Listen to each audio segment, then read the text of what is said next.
Et dodo. Tu veux que je te raconte l'histoire des piqûres de méduses ? Ok, mais par contre, moi, je ne raconte mes histoires qu'aux enfants qui se lavent les dents. Donc attrape ta brosse à dents, ton dentifrice, et tu frottes jusqu'à ce que l'histoire soit terminée. 3, 2, 1, 0.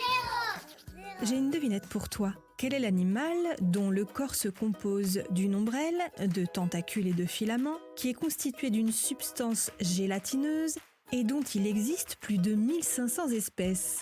Indice supplémentaire, on les trouve parfois échoués sur les plages. Je suis certaine que tu as deviné, c'est la méduse.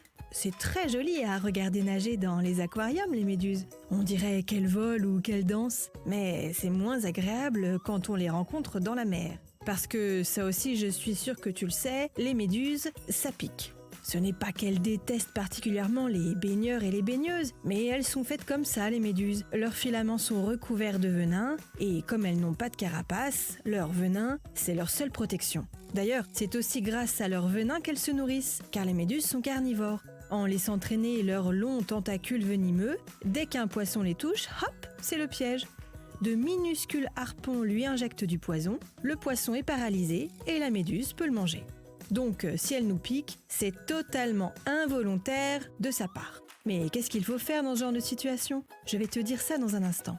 Mais avant, j'ai quelque chose à te demander. Tiens, puisqu'on parle de méduses, à ton avis, est-ce qu'elles ont des dents ? A priori oui, si elles mangent des poissons et des crevettes. Eh bien non, la méduse n'a ni dents, ni mâchoire. Quand elle attrape sa proie, elle la porte à sa bouche, qui est aussi l'estomac. Elle avale donc ses proies tout rond. Si jamais tu croises la route d'une méduse et que tu te fais piquer, aïe aïe aïe, ça fait mal. Les filaments des méduses sont urticants, ça brûle et ça démange en même temps. Mais je vais te dire ce qu'il faut faire.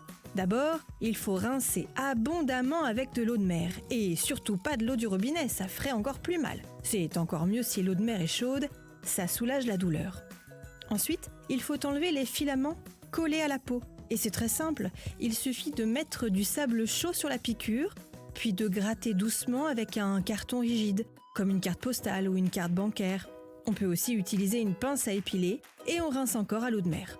Après, quand on rentre à la maison, on désinfecte. Je vais quand même te dire ce qu'il ne faut surtout pas faire quand on se fait piquer par une méduse. Utiliser de l'alcool, gratter, rincer à l'eau douce ou faire pipi dessus comme certains le disent. Ça n'a aucun effet et en plus, ça risque d'aggraver la situation. Bon, montre-moi un peu tes dents. Fais A, fais I. C'est pas mal ça, bien blanche comme il faut. Tant pis pour vous les caries. Allez, maintenant, au lit. Je vais pas aller me coucher. Retrouvez les épisodes des Dents et Dodo sur le site et l'application BFM TV et sur toutes les plateformes de streaming.